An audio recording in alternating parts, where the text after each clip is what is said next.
This feast of Christ the King was established in 1925 by Pius XI, established against the background of calamitous political events to assert the kingship of Christ over all authorities, particularly over those who are claiming an absolute, almost divine authority in this world.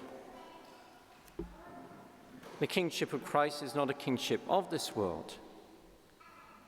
Christ did not establish a political kingdom. So what kind of kingdom did he establish? Earthly rulers witnessed to their reign by using various symbols and ceremonies. Crowns, pageants, thrones, all symbolize the might, the glory of the ruler. And the king that we worship has his own crown, pageant, and throne, a crown of thorns, the mockery of the crowds and the soldiers in his pageant to the cross, and his throne, the cross itself, to which he is nailed. Thrones are signs of power and judgment, and the seat of the one who has authority to judge and the power to enforce that judgment.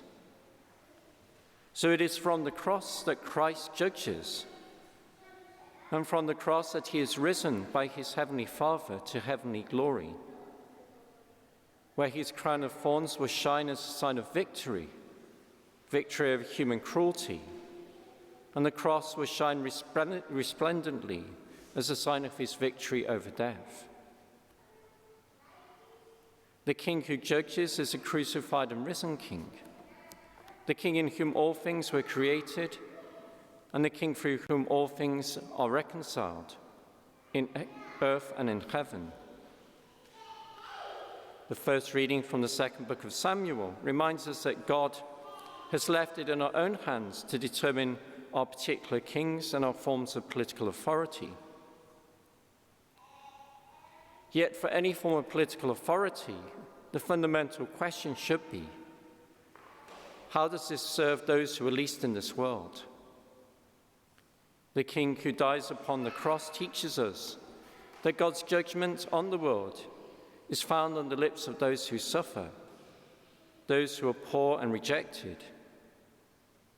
For it is through the cries of those who are least in this world that God will judge the rich and the powerful.